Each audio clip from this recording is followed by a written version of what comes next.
Welcome friends. நாம் இந்த வீடியோவில் சீத்தாப்பழ செடி வளர்ப்பு முறை பற்றி பார்க்கலாம். சீத்தாப்பழ செடியை விதைகள் மூலமாகவும் வளர்க்கலாம், தண்ணில் பதியம் போட்டும் வளர்க்கலாம், ஒட்டுக்கட்டுதல் மூலமாகவும் வளர்க்கலாம். சீத்தாப்பழ செடியை விதைகள் மூலம் எப்படி வளர்க்குறதுனா, நல்லா பழுத்த சீத்தாப்பழத்தை செலக்ட் பண்ணிவிட்டு அதில் உள்ள விதைகளை மட்டும் தனியாக எடுத்துகிட்டு அந்த விதைகளை 3 நாள் தண்ணியில் ஊற வைக்கணும். எதுக்காக ஊற வைக்கிறோம்னா, சீத்தாப்பழ விதைகள் ஹார்ட் சீட் கோட் இருக்கும், அதாவது கடினமான விதை உரை இருக்கும். அது சாஃப்டாகிறதுக்கு தான் 3 நாள் நம்ம தண்ணியில் ஊற வைக்கிறோம்.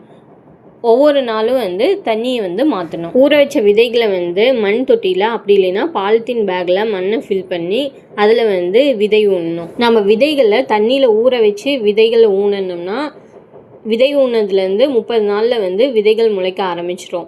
இதுவே நம்ம விதைகளை தண்ணியில் ஊற வைக்காமல் டைரெக்டாக மண்ணில் ஊனிட்டோம்னா விதைகள் முளைக்க 35 to 50 நாள் ஆகும். விதை ஊனதுலேருந்து 8 to 15 மாதம் கழிச்சு செடி 20 to 25 சென்டிமீட்டர் நீளம் வளர்ந்துருக்கும். 4 to 6 இலைகள் இருக்கும். அதுக்கப்புறம் இந்த செடியை நம்ம தோட்டத்தில் நடலாம். சீத்தாப்பழ செடியை தண்ணிலேருந்து எப்படி வளர்க்கலாம்னா, நல்ல ஆரோக்கியமான பென்சில் தடிமனில் இருக்கக்கூடிய போன வருஷம் உருவான தண்டை செலக்ட் பண்ணோம். அதில் 2.5 முதல் 5 சென்டிமீட்டர் அளவு பட்டையை வளையமாக கட் பண்ணிவிட்டு அந்த பட்டையை மட்டும் ரிமூவ் பண்ணோம். அந்த பட்டையை நீக்கிட்டு உள்ளே ஒயிட் கலரில் இருக்கும், அதுதான் கேம்பியம் ரீஜன். அந்த ரீஜனில் ரூட்டிங் ஹார்மோனான இண்டோல் பியூட்ரிக் ஆசிட் அப்படி இல்லைனா கற்றாழை சாரை தடவி அதை சுற்றி ஸ்பாக்மம் மாசுன்னு சொல்லக்கூடிய நீர்ப்பாசி அப்படி இல்லைன்னா தேங்காய் நாரை வச்சு பாலித்தீன் ஷீட்டை மேலே சுற்றி 2 சைடும் கயிறு போட்டு டைட்டாக கட்டிடணும்.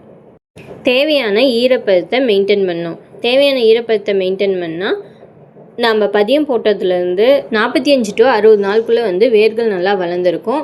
நம்ம பதியம் போட்ட தண்ணில் பதியம் போட்ட இடத்துலேருந்து 3 சென்டிமீட்டர் தள்ளி கட் பண்ணி அதை இன்னொரு மண் தொட்டியில் அப்படி இல்லைன்னா பாலித்தீன் பேக்கில் நடணும். நட்டு 4 to 6 மாதம் வரைக்கும் பாலித்தீன் பேக்கில் செடியை வளர்த்துட்டு செடியில் நல்ல வேர்களும் இலைகள் வந்ததுக்கப்புறம் இந்த பதியம் போட்ட செடியை நம்ம தோட்டத்தில் நடலாம். அடுத்து ஒட்டுக்கட்டுதல் மூலம் சீத்தாப்பழ செடியை எப்படி வளர்க்குறதுங்கிறத பற்றி பார்க்கலாம். ஒட்டு கட்டுறதுக்கு ரூட் ஸ்டாக் சயான் வேணும். ரூட் ஸ்டாக்னா வேர்த்தண்டு, சயான்னா ஒட்டுத்தண்டு.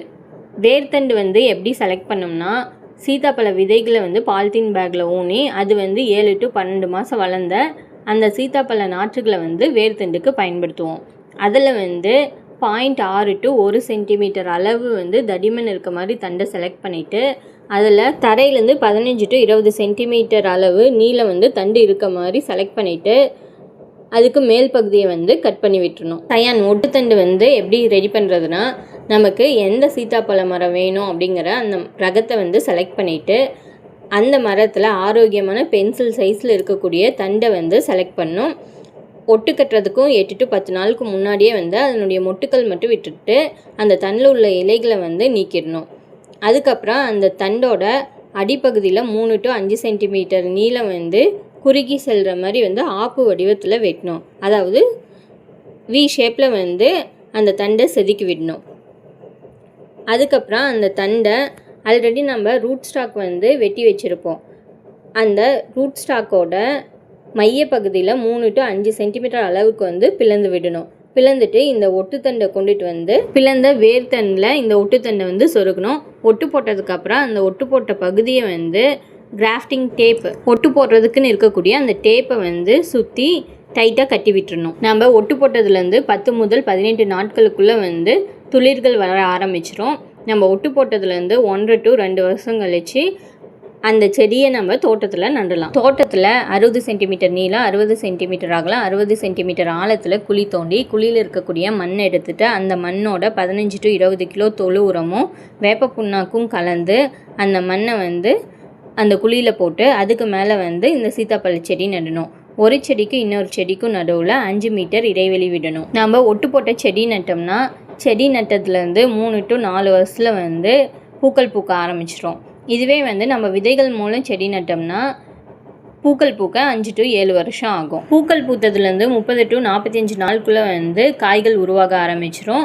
90 to 120 நாளுக்குள்ளே காய்கள் முதிர்ச்சி அடைஞ்சு அறுவடைக்கு தயாராகிடும். எந்த மாதிரி பழங்களை நம்ம அறுவடை செய்யணும்னா, பழத்தோட தோலோட நிறம் அடர் பச்சையிலேருந்து வெளிர் பச்சை நிறத்தில் அப்படி இல்லைன்னா மஞ்சள் நிறத்தில் மாறும். பழத்தில் லேசான பழ நறுமணம் வரும். பழத்தை வந்து நம்ம அழுத்தி பார்க்கும்போது அது வந்து கடினமாக இல்லாமல் இலகுவாக இருக்கும். இதை வச்சு வந்து பழம் அறுவடைக்கு தயாராகிடுச்சுங்கிறத நம்ம கண்டுபிடிக்கலாம். முதல் அறுவடை காய் உருவானதுலேருந்து 90 to 120 நாள் கழித்து சீத்தாப்பழங்களை வந்து முதல் அறுவடை செய்யலாம். அதுக்கப்புறம் ஒவ்வொரு 3 நாளுக்கு ஒரு முறையும் வந்து நம்ம சீத்தாப்பழத்தை அறுவடை செய்யலாம். வாரத்துக்கு 2 முறைன்னு சொல்லி நம்ம சீத்தாப்பழம் அறுவடை செய்யலாம் 6 to 8 வாரம் வரை. முதல் முறை நம்ம சீத்தாப்பழம் அறுவடை செய்யும் போது அந்த மரத்தில் 5 to 10 பழங்கள் தான் இருக்கும். மரம் வந்து முதிர்ச்சி அடையும் போது தான் வந்து அதிக பழங்கள் வந்து நமக்கு கிடைக்கும். மரங்கள் முதிர்ச்சி அடைய 5 to 7 வருஷம் ஆகும். அதுக்கப்புறம் ஒரு மரத்துலேருந்து 150 to 500 பழங்கள் வரை நம்ம அறுவடை செய்யலாம். அது ரகங்களை பொறுத்து மாறும். ஒரு மரத்துலேருந்து நமக்கு 35 to 50 கிலோ வரைக்கும் பழங்கள் வந்து ஒரு வருஷத்துக்கு கிடைக்கும். சீத்தாப்பழ மரத்தோட ஆயுட்காலம் வந்து 50 வருஷம் வரைக்கும் இருக்கும். ஆனால் 25 to 35 வருஷம் வரைக்கும் தான் வந்து நமக்கு அதிக பழங்கள் கிடைக்கும். அதுக்கப்புறம் வந்து மகசூல் குறைஞ்சிரும். பழத்தோட குவாலிட்டி தரமும் குறைஞ்சிரும். நன்றி.